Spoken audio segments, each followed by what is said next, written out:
सोमवार के उपाय। दोस्तों, हिंदू धर्म के मान्यता के अनुसार आज सोमवार का व्रत है। सनातन धर्म सोमवार के दिन भगवान शिव की पूजा अर्चना करने का विधान है। धार्मिक मान्यता के अनुसार सोमवार का व्रत करने से विवाह में आ रही बाधा से छुटकारा मिलता है। साथ ही महादेव की कृपा बनी रहती है। भगवान भोलेनाथ को प्रसन्न करने के लिए सोमवार व्रत के पूजा के समय शिव तांडव स्तोत्र का पाठ जरूर करें। शिव तांडव स्तोत्र का पाठ करने से साधक को भगवान शिव की कृपा प्राप्त होती है। साथ ही सभी तरह के दुख और संकट दूर होते हैं। वैसे भगवान भोलेनाथ बहुत ही भोले हैं और भक्त मन से की गई क्षणिक मात्र की भक्ति से ही वह प्रसन्न हो जाते हैं। अगर आप भी शिव की भक्ति और कृपा पाने के लिए सोमवार का व्रत करते हैं तो इस कथा से भोलेनाथ को प्रसन्न कर सकते हैं। सोमवार व्रत कथा। एक बार की बात है, किसी नगर में एक साहूकार रहता था। उसे धन धान्य की कोई कमी नहीं थी, लेकिन उन्हें कोई संतान नहीं थी। इसलिए वह साहूकार हमेशा दुखी रहता था। संतान प्राप्ति के लिए वह हर सोमवार को सोमवार व्रत पूरी श्रद्धा और भक्ति से करता था तथा शिव मंदिर जाकर भगवान शिव और माता पार्वती की पूजा भी करता था। उसकी भक्ति से प्रसन्न होकर मां पार्वती ने भगवान भोलेनाथ से साहूकार की मनोकामना पूर्ण करने का लिए निवेदन किया। पार्वती के निवेदन पर भगवान भोलेनाथ ने कहा कि हे देवी, इस संसार में हर प्राणी को उसके कर्मों का फल मिलता है और जिसके भाग्य में जो हो उसे भोगना ही पड़ता है। शिवजी ने साहूकार को पुत्र प्राप्ति का वरदान तो दिया, लेकिन उन्होंने बताया कि यह बालक अल्पायु होगा, यानी उसकी आयु केवल 12 वर्ष ही होगा। साहूकार भगवान भोलेनाथ की पूजा करता रहा। समय आने पर उसके घर में पुत्र रत्न की प्राप्ति हुई। साहूकार को ये पता था कि उसका पुत्र केवल 12 वर्ष तक ही जीवित रहेगा। जब वह बालक 11 वर्ष का हुआ तो साहूकार ने अपने मामा के साथ पढ़ने के लिए काशी भेज दिया। साहूकार ने कहा, रास्ते में यज्ञ कराते जाना और ब्राह्मणों को भोजन दक्षिणा देते हुए जाना। दोनों मामा भांजे इसी तरह यज्ञ कराते और ब्राह्मणों को दान दक्षिणा देते काशी नगरी निकल पड़े। इस दौरान रात में एक नगर में रुकना पड़ा, जहां नगर के राजा की कन्या का विवाह था, लेकिन जिस राजकुमार से राजकुमारी का विवाह होना था वह राजकुमार एक आंख से काना था। राजकुमार के पिता ने अपने पुत्र के काना होने की बात को छुपा रखा था और धोखे से धन की लालच में उसने राजकुमारी का विवाह साहूकार के पुत्र के साथ करा दिया।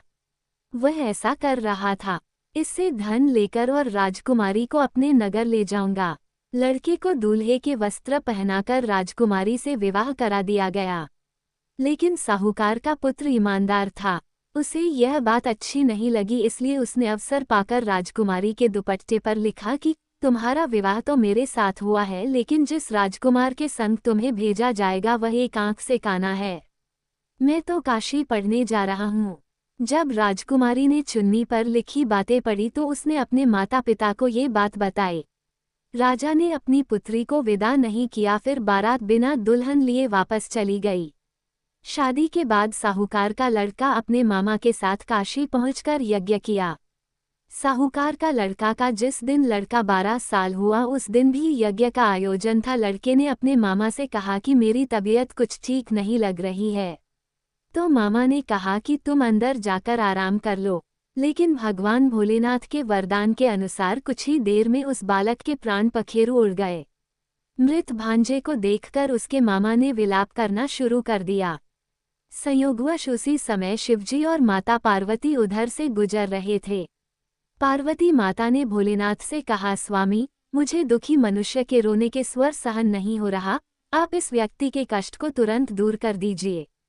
जब शिवजी मृत बालक के समीप गए तो वह बोले कि यह उसी साहूकार का पुत्र है जिसे मैंने 12 वर्ष की आयु का वरदान दिया था। अब इसकी आयु पूरी हो चुकी है, लेकिन मातृ भाव से विभोर माता पार्वती ने कहा कि भगवान, आप इस बालक को और आयु देने की कृपा करें, अन्यथा इसके वियोग में इसके माता पिता भी तड़प तड़प कर मर जाएंगे। माता पार्वती के बार बार आग्रह करने पर भगवान शिव ने उस लड़के को जीवित होने का वरदान दिया। शिवजी की कृपा से वह लड़का जीवित हो गया।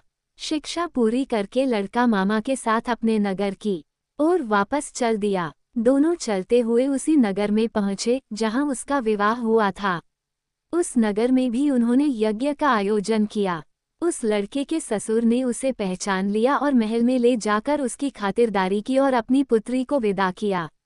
इधर साहूकार और उसकी पत्नी भूखे प्यासे रहकर बेटे की प्रतीक्षा कर रहे थे। उन्होंने प्रण कर रखा था कि यदि उन्हें अपने बेटे की मृत्यु का समाचार मिला तो वह भी प्राण त्याग देंगे, परंतु अपने बेटे के जीवित होने का समाचार पाकर वे दोनों बेहद प्रसन्न हुए।